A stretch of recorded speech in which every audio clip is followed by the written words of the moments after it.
My name is Mario Calanna, Charter President and Life Member of Trinity Junior Chamber of Jaycees. I would like to welcome you to the Jaycees Annual Junior Speaking Contest. The aim of this video is to encourage participation and involvement in the contest and to promote its expansion through many areas of Australia. The contest was first launched in 1978, and indeed it was the project that gelled Jaycee membership and allowed Trinity to be chartered in 1979.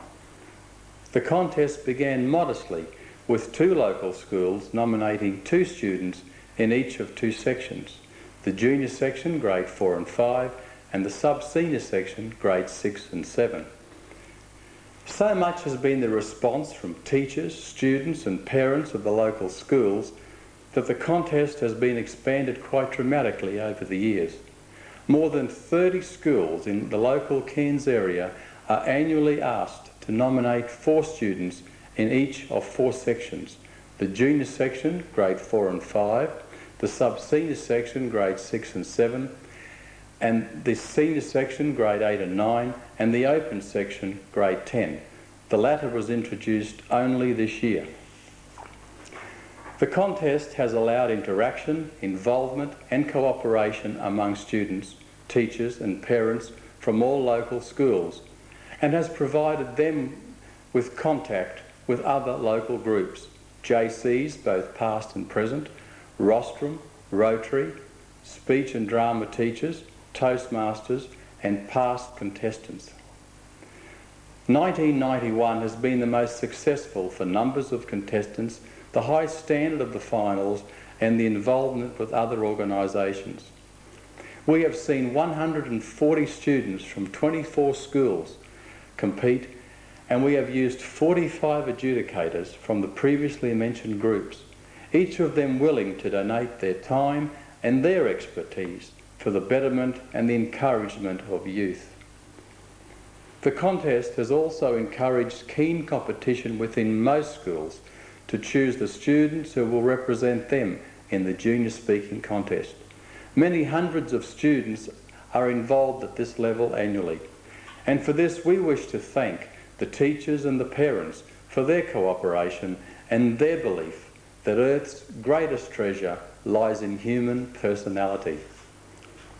The contest earned national recognition in 1981 as winner of the National Jaycees Outstanding Youth Project. Its existence and expansion 13 years later proves the worthiness of such an award. In 1991, the contest is the official state project for Queensland Jaycees, and Trinity hopes many more chapters in Queensland and Australia will be persuaded to conduct this project. The general rules of the competition are as follows. The contest will be divided into a number of sections. The junior section, grade 4 and 5, sub-senior section, grade 6 and 7, the senior section, grade 8 and 9, and the open section, grade 10. Students may compete in a section above, but not below their own. Each student may nominate up to 4 speakers per section. Students in the junior and the sub-senior sections are required to present a speech of 3 minutes duration. Students in the senior and the open sections are required to present a speech of 5 minutes duration. Students may not use visual or audio aids. Topics may be chosen from the following categories: a famous person, a famous event, or a hobby and interest. Each section will be conducted individually. Heats are run between 2 or 3 schools in separate rooms, and a winner is determined in each. The winner from each heat enters the final. The adjudication form is similar to the Jaycees Youth Speaks for Australia contest, and each competitor will receive a certificate. We believe the contest has been successful not only because it allows students from a young age to promote their ideas to other people, but because we have never forgotten that the contestants are young and the need to be encouraging and gentle must always be paramount. We have watched students increase in confidence and self-assurance, and this has helped them pursue a life of achievement and self-fulfillment. So as you watch the 1991 finals, I hope that you will be encouraged to participate or to continue to participate in the contest.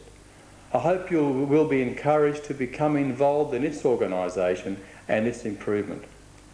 I hope you will be encouraged to promote the contest in other areas of Australia. At all times we ask that it be acknowledged this project was launched by Cairns Trinity Junior Chamber of Jaycees. I would now like you to sit back, listen and enjoy the 1991 finals of the Jaycees Junior Speaking Contest.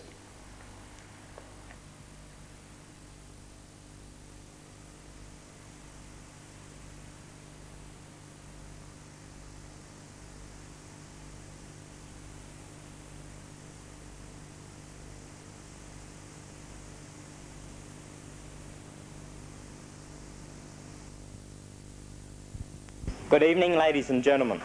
My name is Ray McPherson. I'm the President of Cairns Trinity Junior Chamber, Jaycees. It gives me great pleasure tonight to be your chairman for this evening. Tonight we have, this year we have over 140 contestants in the junior speaking competition. We have used 45 adjudicators, and some of these adjudicators have come along twice, and we thank them for their efforts. Our adjudicators range from people in Toastmasters, rostrum, Jaycees, business people, speechcraft teachers, as well as students. The aim of our competition is to give as many as young children the ability to increase their confidence and leadership for the future. Tonight, the sections will be run straight after each other. We have the juniors, the sub-seniors, the seniors, and the open section. The winner of each section will be announced right at the end. There is tea and coffee available towards my left if you would like a cup of tea and coffee during the proceedings, but I ask you please not to leave or enter the room when a contestant is up speaking.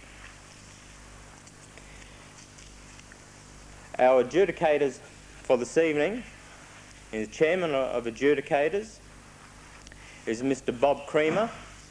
Bob is a past president of Trinity Jaycees and is the 1991 regional president. Our next adjudicator is Mr. Warren Martin. Warren is a former president of Cairns Jaycees, and Warren has also done extensive adjudication for us over the years. Our third adjudicator tonight is Miss Rachel Boyd. Rachel has participated in many junior speaking competitions, and this year she was the silver medalist in the Trinity College of Speech and Drama for North Queensland.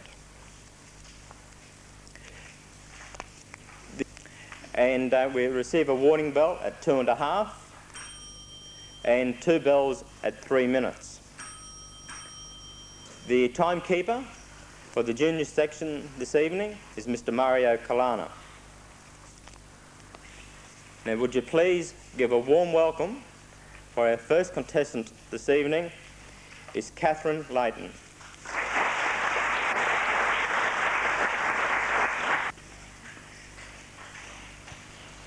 Good evening, Mr. Chairman, ladies and gentlemen. A land from the past to the present, oh wonder and delight, from the pages of Ali Baba and the Arabian Nights, the camels in the desert, the castles on the hill, to watch the poor and deprived die of hunger in a broken world. A land of great riches beyond your wildest dreams, of palaces and elephants, of gold and jewels and spice. India, India, home of Hindu, Muslim and Sikh, great mountain plains and beaches, India the unique. Indian history started 5,000 years ago in the Indus Valley. People of the Indus Valley built beautiful cities at Mohenjo-daro and Harappa. Seals, ornaments and other objects have been dug up, and they say how the ancient Indians used to weave cotton for clothes. It also shows how some worshipped the cow. India has a population of 700 million people, 14 different languages and many religions. 2,500 years ago, a man called Siddhartha Gautama taught a simple way of life. Peaceful solutions could be found to all the problems you could ever have. Followers of the religion Gautama gave him the title Buddha. Buddha means enlightened one. Buddhism isn't the only religion, there are others. Although food is spicy, a curry does not have to be hot to be good. Too many chilies ruin the subtle flavour of many Indian dishes. Some Indians are vegetarians. Rice is their main food. They also like rice cakes for breakfast. Lentils and vegetables are eaten also. Some meat is cooked in ghee. They also like chapatis instead of rice or bread. The Indian housewife does most of her shopping in her own home. Clothing materials can be bought at the marketplace.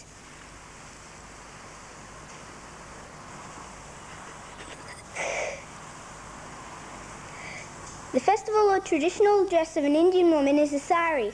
This is made from material 5.5 metres long and 1.5 metres wide. This wraps around her waist to make a skirt. Saris are beautiful and are sometimes made out of embroidered silk edged with gold and silver bands. The men wear turbans. They also wear bathing shoes to protect their feet. India is separated from Asia by the Himalaya mountains. 5 countries border India.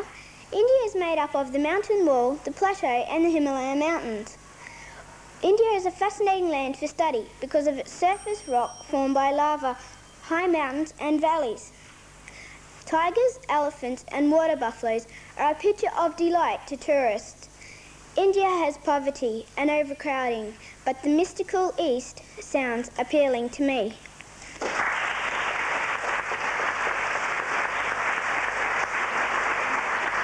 Our second speaker for this evening is Kate Williams. Please give her a warm hand.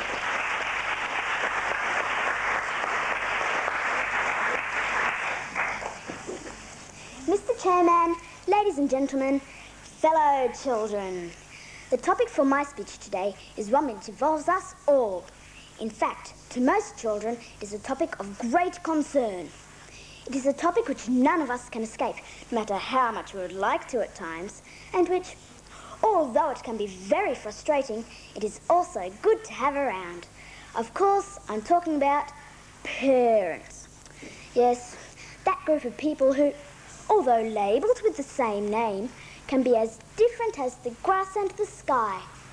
When one considers the problems facing the millions of children in the world who each have a parent or two who are all distinct individuals is staggering. Trying to understand one's parents can be a lifetime battle. Parents are very difficult to predict. When our friends' parents say yes, we expect ours to do the same. But do they? In fact, they may say yes, but other times you may receive a reply ranging from a polite no to a full lecture on not caring what your friends are allowed to do. We learn at an early age that timing is very important. You never bother your mother when she's preparing a dinner party and discovers that the dog just ate the dessert which took her 4 hours to make. And you don't pester your dad when he's mowing the grass on a hot Saturday afternoon when he could be out fishing. When we think we have our parents all sorted out, Saturday morning arrives. This is the day when the normally sane, sensible parent of the week before takes one look at your bedroom and turns into a raging tyrant, threatening your life and limb with all sorts of torture. In the middle of all this, your little sister walks into the room, carrying the flower, roots and all, which was just planted yesterday. Putting your head under your pillow, you wonder what life will be like without her. Silent. Putting your head under your pillow. You wait for the explosion when that little sister creates a miracle. The steaming monster is changed into that loving mother of yesterday. How does she do it, you ask? Just 4 little words. I love you, Mummy. Parents. Baffling, frustrating, inescapable. One thing's for sure, we wouldn't be without them.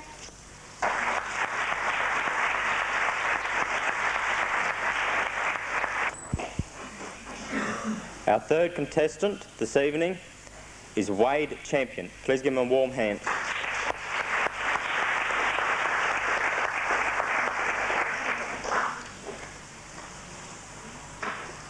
Greg Norman walks out through the crowd onto the number 1 tee-off. As he places his ball on the tee, the crowd goes silent, waiting for Greg Norman, better known as the Great White Shark, to have his first hit of the tournament. Good evening, Mr. Chairperson, ladies and gentlemen. The famous golfer Gregory John Norman was born in Queensland, the 10th of February 1955. He enjoys fishing, hunting, snooker, vintage cars and of course golf. He is a family man who has a wife Laura and 2 children. Greg Norman, or the Great White Shark, has been labelled with the image of the bronze bushwhacking Australian since he burst onto the scene in the 1970s. Norman first hit a ball when he was 16. Prior to this, he was a caddy for his mother. He had trained to be a pilot in the Australian Air Force, but felt flying to the fairways of the world was where his fame and fortune lay. He has earned millions of dollars from sponsorship deals alone. That money has given him a fabulous lifestyle, including a huge home in Florida and sports cars galore. Despite having one of the busiest schedules in international golf, Greg Norman is building strong links to charity work. He is a constant threat in tournaments because he is totally convinced of his own ability. His power and accuracy are keys to great golf. Long distances are a result of a slow takeaway and a smooth measured swing. Every part of his body works together.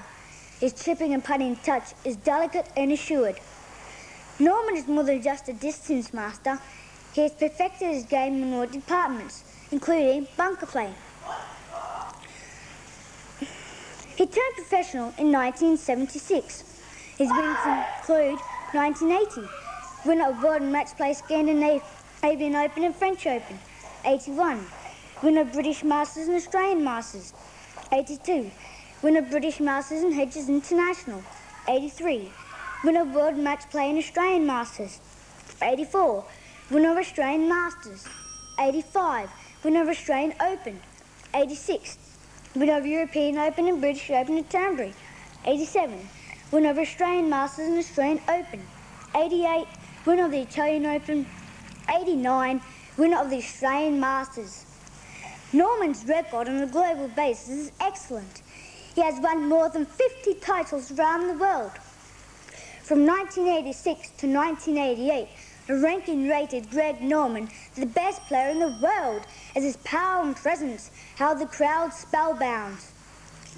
Thousands follow Norman, who carries an aura of excitement around with him. Go, Shark, go!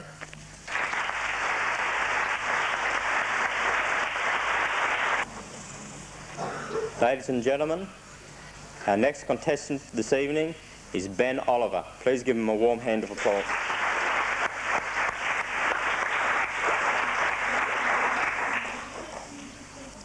Good evening, Chairperson, ladies and gentlemen, boys and girls. My topic is about where we live, the universe. If you pick up a handful of sand, you'll probably be holding about 10,000 grains of sand. If you think of every grain of sand on every beach in the world as being a star, you'll begin to understand the size of the universe. I might be out a few grains of sand, but that's the way American scientist Carl Sagan explained the universe in his television series Cosmos. In North Queensland, with our clear winter skies, we can get a good view of the universe, well, at least a small handful of it. The stars we see are the same ones Captain Cook followed over 200 years ago as he sailed past Cairns. The stars are very far away. It would take many thousands of years for people to fly there in the kind of spacecraft we have now. We have found out a lot about the universe. We have explored many planets in our solar system. We've discovered pulsars and black holes. We still have to solve the biggest puzzles of all. How big is the universe? How did it all begin? Astronomers believe it was crammed in a tiny space. It may have been the size of a tennis ball. There was an explosion which we call the Big Bang. Particles rushed apart and formed gases and substances. These came together to make up stars and galaxies. Did you know that every atom in your body, the iron in your blood, the calcium in your bones, the oxygen that you breathe, was made long ago inside stars? So was everything else in this world. Can you believe it? We are actually made of old stars, star stuff. In our solar system, only one planet, Earth, has the air, warmth and water for things to live. We are lucky. The idea that the universe began with a Big Bang is a theory. It is what people think might be true. Halley's Comet is named after the astronomer Edmund Halley. He said the comet had been seen every 76 years for hundreds of years. He said it would reappear again in 1758. When it did, his theory was proven to be right. There may be life in other parts of the universe. Astronomers think that is likely. There may even be people like ourselves. Hundreds of years ago, people set out in small boats to explore the Earth. Today we are setting out on an even greater journey. We are going to explore the universe.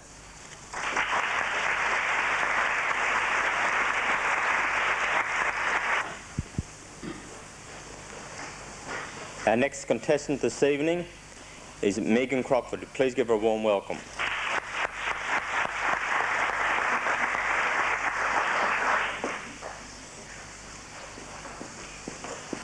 Quiet, please. Nadia Comaneci is about to do her beam. And salto on. Flip, flip, backflip. Now she's going back the other end. Handspring, handspring, and lay out off the beam. That's another beautiful routine from Nadia Comaneci. Mr. Chairman, ladies and gentlemen, girls and boys. Tonight I would like to tell you all I know about the wonderful and exciting gymnastics.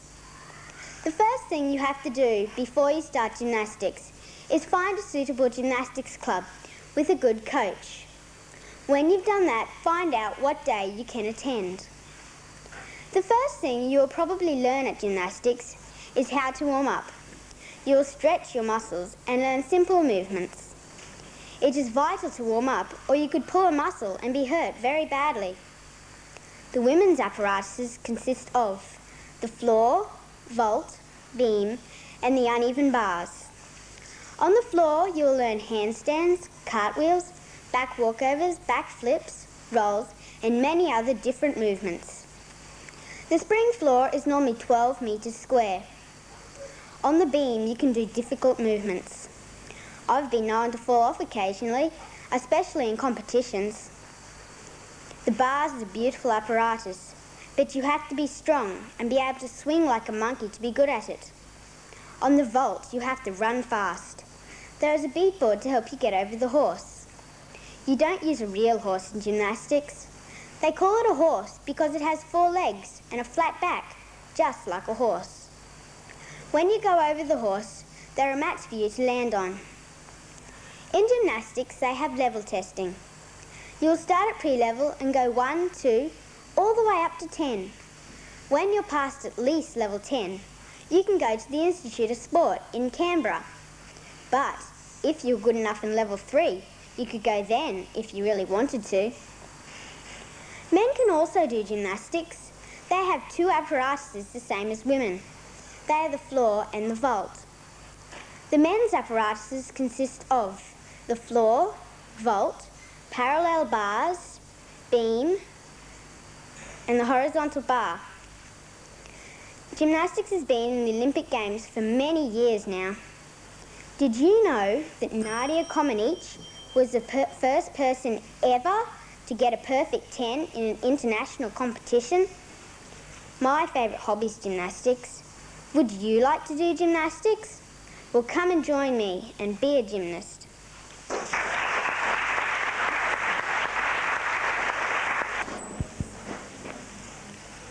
Ladies and gentlemen, our sixth and final finalist in the juniors tonight is Fiona Veronese. Please make a warm welcome.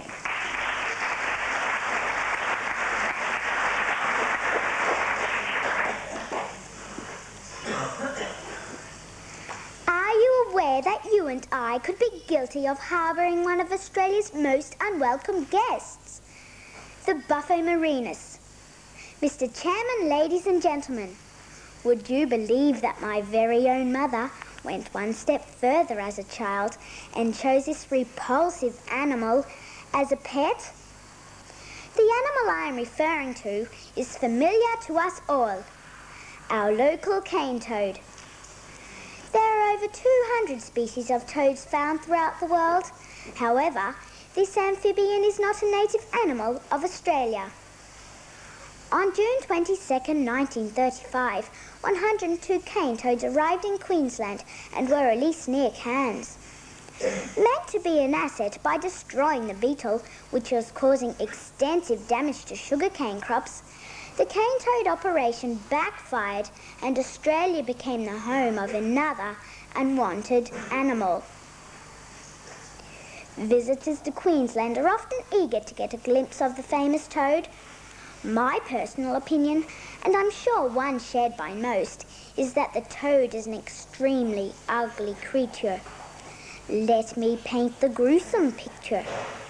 Tannish in colour and heavily built, it is a short-legged creature with bulging eyes and dry skin that is covered in wart-like growths. It's the ideal creature to be associated in folklore with evil, witchcraft and sickness. The average toad grows to 10 centimetres, but some have been recorded to have reached 23 centimetres and looked as big and plump as a dressed chicken. But you could ask, how can such a small animal be labelled an obnoxious, destructive pest? Behind the eyes of the toad and on other parts of the body and legs are found glands carrying a milky fluid, which is highly venomous. If the toad feels threatened, it can squirt this poison in jets up to a distance of 1 metre, usually aiming at the victim's eyes. Many small mammals, birds and snakes have met death in this way. We humans are more fortunate, as the poison is not fatal to us, but can cause severe pain and should be washed off immediately. Handling toads is definitely not recommended. The cane toad can multiply at an enormous rate in Australia's climatic conditions. If there is a shortage of females, the male toad is capable of changing into a female to lay eggs. Scientists regret the day the Buffo Marinus was brought into Australia, and there is great concern as to how much damage they have already caused. These destructive creatures are on the march and continue to upset the balance of nature in their path by killing insects, spiders, small mammals, birds and snakes. Having occupied most of Queensland, the toads are also advancing into other states. As yet, unfortunately, there is no solution.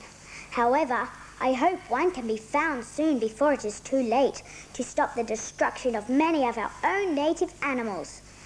I also hope that our Australian scientists and politicians have learnt a valuable lesson in that the disadvantages of bringing foreign animals into our country can be far greater than any advantages.